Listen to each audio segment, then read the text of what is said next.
Hello, everybody, and welcome to News 3 Now at 5 on this Badger game day. Good to have you with us. We're all excited about it. We have Eric Franke joining us live from Camp Randall in just a few moments. Today is the big day. UW-Madison's Badgers, the home opener, under the lights, night game at Camp Randall. The weather is perfect. The tailgaters are taking over campus. The Badgers are taking on Miami of Ohio. It doesn't get any better than that. right. Eric Franke and our sports director, Andrew Banstra, are joining us live from Camp Randall with a preview of tonight's game and a look at our Badger preview special coming up at 6:30. Hey, guys. There are few things better than a night game at Camp Randall Stadium. Susan, Sarah, good evening from Barry Alvarez Field at Camp Randall Stadium, where the Badgers are a couple hours away from kickoff. Andrew Banstra with me here, and it just is in the air. It's football. It's going to be a little cooler. Alex will have his forecast here, but it is a gorgeous night. We're ready for some football. Honestly, any night is great for football. You add in this weather, you add in this atmosphere. What's at stake for this team this season? Could you ask for a better night right here at Camp Randall in Madison, one of the best college sports towns in the country? You throw that all together, and we find ourselves with a whole lot of excitement coming up here in just about an hour and a half. We'll have our Wisconsin Game Day live show, and in another hour and a half after that, we've got the big game. Yes, we've got all kinds of coverage coming your way in the next few hours. And another thing to keep in mind, if you're coming down, there's a lot of construction, as it often tends to be in the summertime, but especially this year with the new facility going in next door. But engineering's kind of ripped up over there at Lot 17 if you're parking over there. But if you're heading near Camp Randall, expect some delays, folks. Breeze Terrace and Monroe Street are closed already until about 1 a.m. North Randall stays closed for construction as well. And then after the game, all vehicles will be directed outbound between 11 and midnight to clear traffic. Parking bans are in place on parts of Monroe, Regent, and Johnson. Metro bus routes 62, D, and O will be detoured. And all the details for those bus riders, Metro riders, you can find that on the Metro Transit website. Plus, new at the stadium this year, a brand new state-of-the-art LED lighting system is set to light up Camp Randall for the first time tonight. It features 47 color-changing light fixtures that will be performing a light show, unlike anything ever seen at a Badger football game. Along with the new lighting system, fans will also get a programmed LED bracelet courtesy of Target. The bracelet will be set to enhance the Camp Randall traditions, like the team run out, and of course, obviously, the jump around. Who can wait for that? And it's going to be a coordination with the band, too, at halftime. It's going to be amazing. It's really going to be cool. We've seen some of the things going up. They've worked very hard. This is going to be a fun environment for the fans coming down to Camp Randall Stadium tonight. And it should be an absolutely gorgeous night for football as well. We've been talking about it all week, how this was shaping up to be a little on the cool side by the time we kick things off for this time of the year. Chief Meteorologist Alex Harrington joining us now with a complete look at the forecast. Yeah, it will be a little bit on the cool side as we get a little bit closer to kickoff at 8 o'clock. I've been saying all week, bring that light red jacket. You may want that light red t-shirt first and then the jacket by the time we get to the end of the game. As you take note here, tailgating going on the other side of the gate over there. 74-degree temperature. It's beautiful out. Sunny skies. Maybe a cloud or two out here, but by the time we get to kickoff, 65, and by the time we get to the end of the game, we'll be into the upper 50s. So certainly bring something to warm up just a little bit here, although the atmosphere, I'm sure, is going to be pretty exciting and warm as we move into the game time. 74 in Madison right now, 76, that's the warm spot on the west side of Dane County, but we did make it into the low to mid 70s because those showers that we were keeping a close eye on this morning have long since cleared southern Wisconsin. Eric was just talking about traffic. We can get right down to street level traffic here on Regent Street westbound and eastbound. It's a slow go at 10, maybe 15 miles per hour, even 12 miles per hour on University Avenue trying to go west. So if you are heading downtown, be prepared that there obviously are going to be some delays, but the weather again can't be beat. It's going to be cool for this evening. Fantastic football weather. You know, it could be in the upper 80s and lower 90s this time of year, but nothing like that for this game. A great night for football. And you know, we do have the traffic headaches, but also that Monroe Plaza area is open. It's going to be a lot of fun. Come down here, try to get here a little early, enjoy the atmosphere, because it is a great night, always a great night when it's time for Badger football at Camp Randall Stadium. We'll have a lot more coming your way with more coverage coming up shortly, and we're going to be joined by the voice of the Badgers in his 32nd year, Matt LePay, will join us with some great perspectives on what we can expect tonight here on this playing surface behind us. Susan, Sarah? All right, thank you guys. Looks so much fun. I'm jealous that they're there. FOMO. Yeah, right. And speaking of, News 3 Now is going all out for tonight's home opener. Anchor Eric Franke and sports director Andrew Banstra, who you just heard from, will host a half-an-hour game day special, getting into all the X's and O's and what this season will look like for the Badgers and crucial year for head coach Luke Fickell. You can watch our special in just over an hour at 6:30 right here on News 3 Now. We also have breaking news in the world of sports. Former Dallas Cowboys linebacker Micah Parsons is now officially a Green Bay Packer. Parsons announced that news on his X account just within the last hour. That's right. In his roughly 4-year career, he has established himself as one of the top defensive stars in the NFL. Our senior Packers writer Jason Wilde has more on this development.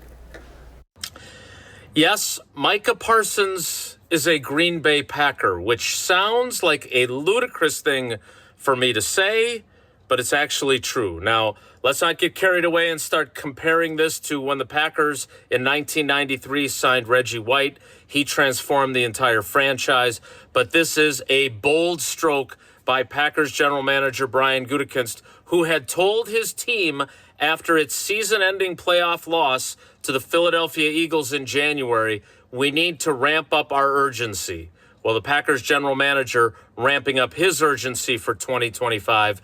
They are going all in, giving up 2 first-round picks and multi-time Pro Bowl defensive tackle Kenny Clark to get one of the best young defensive players in all of football. Micah Parsons gets a 4-year, $188 million extension, which includes $120 million in fully guaranteed money. That makes him the highest paid non-quarterback in the National Football League. The reason this makes the most sense is because Micah Parsons, despite being a 3-time All-Pro, despite being a 4-time Pro Bowl selection, is only 26 years old. And Brian Gutekunst always wants guys whose best football is still ahead of him. And if his best football is still ahead of him, and this is how good he's been already, that's got a lot to be excited about if you're a Packers fan. We'll have full coverage at channel3000.com and throughout the evening on our newscasts. That's it from Green Bay for now. We'll throw it back to the studio. Okay, thank you so much, Jason. In other news now, we are bringing you continuing coverage in the retrial of Devontae Gafford, one of the men accused in the killing of 20-year-old Devon Grant at the Harmony Apartments in 2023. Our Maddie Heimsch has been in the courtroom all week, and she brings us the latest from the testimony. Guns, shell casings, phone records, and DNA samples. These are all pieces of evidence brought forth today in the retrial of Devontae Gafford. The state's witness lineup includes a number of City of Madison police officers, detectives, and investigators to provide context to that evidence, laying out the scene outside the Harmony Apartments on July 13th of 2023. But Gafford he exits, gets back in, and never discharges the firearm after the first time he's out. I believe that's correct. Okay. In Gafford's 2024 trial that the judge declared a mistrial after a jury deadlock, he argued self-defense. That leaves the defense attorney in this trial to make a point of the alleged return fire facing Gafford. The defense attorney tells me Gafford himself is expected to take the stand Friday morning.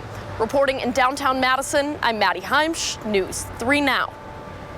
Maddie, thank you, and we'll continue to cover this trial. We have extensive coverage and exclusive investigations into the shooting. It's all up right now on channel3000.com. On Wall Street today, green across the board. The Dow is up 71 points, the Nasdaq 115, and the S&P 500 up 20 points. We'll be right back.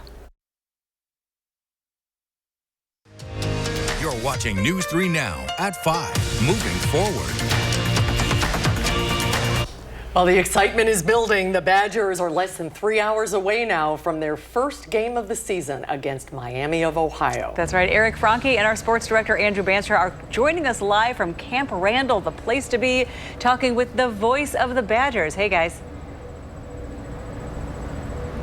That's right. Matt LePay joining us. I like to say he's a Channel 3 alum, too. Back in the day, it's been 28 years since I teamed up with this guy in the News 3 sports office. Some good old memories. And you don't have gray hair like I I've got do. some. Not I'm many. getting them. Not many. But the voice of the Badgers now, we're happy to have him. 32 years now behind the mic for football, another 6 or so for hoops.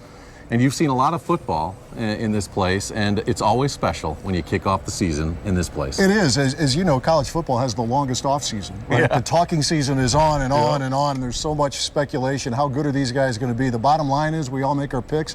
We have no idea. And that's what makes this fun. Well, tonight's chapter 1, I think making a good first impression would be really important. But there are more unknowns now, Eric, I think, than ever because of the portal and all that goes with that. Now, you're an Ohio guy. A lot of people don't know he went to Ohio State, but from, where was it, Pickaway, Ohio, or Bellefontaine? The Harvard of Central Ohio. Little radio gig you had? Indiana guy here, by the right way. across the border.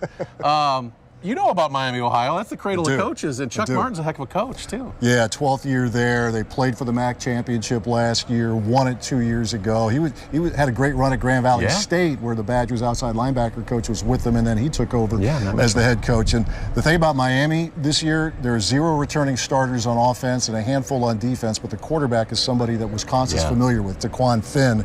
He's mobile. He can make all the throws. He was the MAC MVP a couple of years ago. This is stop number 3 for him, speaking of the portal. But it's a good test for the Wisconsin defense, specifically because of the skill set of Miami's quarterback. And the quarterback for the Badgers has played some football, too, right? He has. Billy Edwards last year started and he endured a lot at Maryland last year. He missed 1 game, but his passing yardage, here's a little nugget for you. His passing yardage last year at Maryland. At Wisconsin, that would rank 3rd best ever in a single season behind Russell Wilson and John Stocco. So the kid can throw it, he can run it when he needs to, and he's a veteran guy, smart, and I think they handed him the keys, Eric, and I think he's taken that leadership role and he's run with it. He's been impressive when I've watched him in these interviews, but it's going to be fun. I'm ready for some football. I know you're ready. Matt's always ready. Folks, we are so blessed in Madison to have one of the true best voices, I think, in college football. Truly one of the best play-by-play guys. 32 years now with the Badgers. Will be up there with Mark Tauzier and Patrick Herb on the sidelines on the Badger Sports Network. And here's the trick. You turn your TV, if you're watching the game on Big Ten Network, turn it down, match it up with WIBA, FM 101.5 and 1310 AM. Listen to the best play-by-play guy in all of college sports, folks. Great talking to you. Good seeing you, man. Good seeing you, man. Checks in the mail. I'm going to get billed for this. I know that. Good seeing you, brother. Always, take care. You take care, Matt. Have a great game tonight. And Susan and Sarah, back to you. We are about ready for football, but don't forget we got that special coming up at 6:30, Wisconsin Game Day. And then, of course, we'll have more coverage coming up tonight on News 3 Now at 6. Susan, Sarah, back to you. All right, thank you so much. That was wonderful. You can catch that pregame special tonight at 6:30 right here, again on News 3 Now and Channel 2000+. And now let's get a check of the forecast. Wow, we won the lottery with this weather. You need a Badger t-shirt for the tailgating and then a Badger jacket for the end of the game. Yes, I mean, we could, as Alex said earlier on in the show, we could be in a much different environment in terms of humidity and temperatures for the end of August, but we really lucked out for not only this evening's weather and the weather over the last couple of days, but obviously as the Badgers take on Miami of Ohio's Red Hawks. So it is going to be quiet tonight, perfect football weather, and it's good that it's going to be nice tonight because Friday is when we see a little bit more shower activity. Not a washout, so Friday night football games will not be impacted.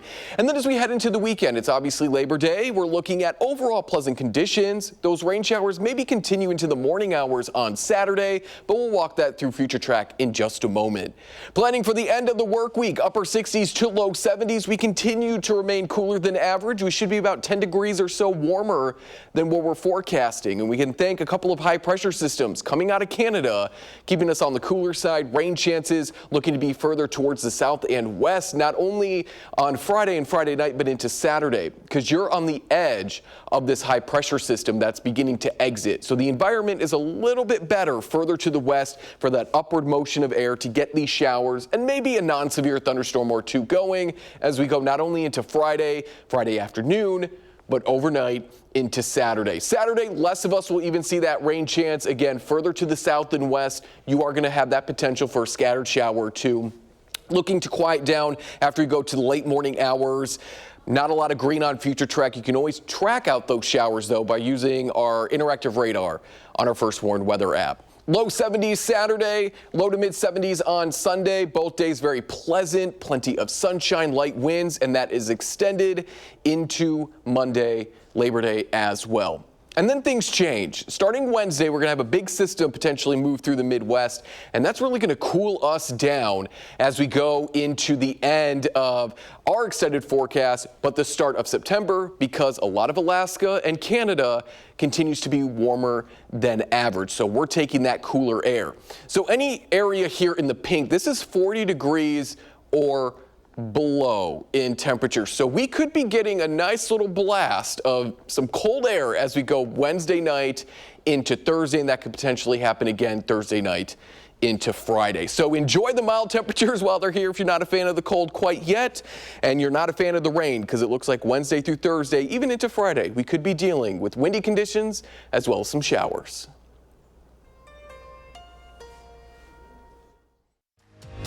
You're watching News 3 Now at 5. Moving forward. Vice President J.D. Vance made a campaign-style stop in La Crosse today, promoting the Trump administration's Big Beautiful Bill. Speaking at Mid-City Steel, Vance highlighted how the proposal would impact American manufacturing, taxes, and also law enforcement. And he drew both supporters inside and protesters outside. Vice President Vance focused his speech on how the One Big Beautiful Bill will help domestic manufacturers and American families. We have great American craftsmen right here in Wisconsin, and we ought to fight for them. Vance used his stop at La Crosse's Mid-City Steel to tout the Big Beautiful Bill's impact on domestic manufacturing. The American future that our children rely on is going to be built by and for American workers. A main focus of Vance's speech, the bill's tax policies, which in part reauthorizes a 2017 corporate tax cut. It makes it easier. If you're an American manufacturer or an American business, it makes it easier for you to build your facility or expand your facility right here in the United States of America. He also argued the bill will build safer communities through crackdowns on drug trafficking. It also gives our incredible law enforcement over $100 billion to get those drug cartels the hell out of our country once and for all. Vance took time to mention health care, saying Democrats were against the bill because of its cuts to health care for immigrants. What this bill refuses to do, and what Republicans absolutely refuse to do, is to give your hard-earned benefits to people who don't have the legal right to be in this country to begin with. Audience members said they're happy with the Trump administration's America First attitude and hope to see that continue. I think creating opportunities, focusing on America first, and how do we grow our businesses here, and how do we bring other people, other businesses out of country into America to create jobs. The vice president also made stops in Georgia and Pennsylvania to promote the bill. Reporting in La Crosse, Allison Fergut, News 3 Now. Okay, thank you, Allison. Now we are learning more today about what led to the arrest of a Madison priest in Clintonville. Reverend Andrew Showers has been charged with child sex crimes after an undercover online operation. Arman Rahman has the latest from investigators in court documents and a previously undisclosed incident between Showers and a different child. Arman? That's right, Susan. And first, let's get to the current court documents. The 14-year-old girl, Andrew Showers, was allegedly caught trying to meet wasn't even real, but rather a police officer posing as one on the social media site Reddit.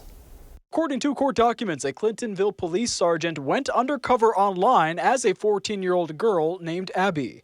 The sergeant used images of another officer edited to look 14 and logged onto a Reddit page used for soliciting and discussing sexual acts in the Fox Valley area. Showers allegedly sent a private message saying he was a 36-year-old male, and the sergeant replied indicating Abby was 14 years old. Investigators say Showers still became increasingly sexually explicit in ongoing conversations, including asking Abby about her previous experiences with older men. He indicated numerous times wanting to meet with Abby to engage in sex. Showers then allegedly coordinated meeting the fictional girl at a hotel in Clintonville, where police arrested him with hotel room keys, his wallet, and a Viagra pill. Court documents say after being arrested, Showers wrote a letter to the fictional Abby where he wrote, quote, he had put his own desires, wants, and brokenness before her well-being. Showers is charged with attempting to use a computer to facilitate a child sex crime, attempted child enticement, and attempted second-degree sexual assault of a child under 16 years of age. Now, previously, the Diocese of Madison had claimed there were no previous allegations of sexual misconduct made against Showers. But after that criminal complaint was filed, Bishop Donald Hying said after an ongoing review of their files, they found in 2021 a parent had complained about comments Showers made to their middle school-aged son during confession. Hying said about that complaint, quote, "The police met with the father and child, assessed that the incident did not rise to the level of a criminal act, and so did not refer the matter further or pursue it with the diocese. I apologize that this parental complaint was not included in our initial communication." Susan and Sarah. Thank you, Armand. And we'll have a final check of the weather when we come back.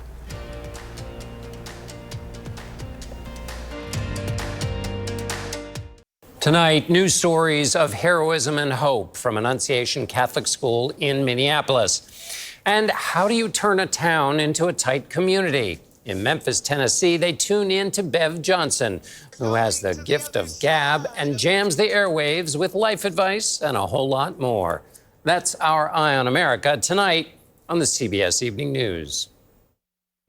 And then coming up tonight at 6, continuing coverage of the Badger game tonight as the Badgers take on Miami of Ohio. Sports director Andrew Banstra and anchor Eric Franke will join us live from the field again in just 30 minutes, coming up on News 3 Now. And they're out there. Oh, sorry. They're out there. It's the most beautiful weather. It continues. I know. It's just, they're so lucky. And we couldn't have asked for better weather. Here's a look. If you're not already out tailgating, if you might want to head there quickly to get a nice spot. But 70s through tailgating, mid 60s at kickoff, and then 60s to the mid 50s as we wrap up the game and then go into the overnight hours. Clear to mostly clear conditions, low humidity. Rain does move in, scattered showers on Friday, but we dry out through most of your Labor Day weekend. Can't wait to see that big light show at halftime with crystal clear weather. It's going to be great. Thanks for watching News 3 Now at 5, everyone. Coming up next, CBS Evening News.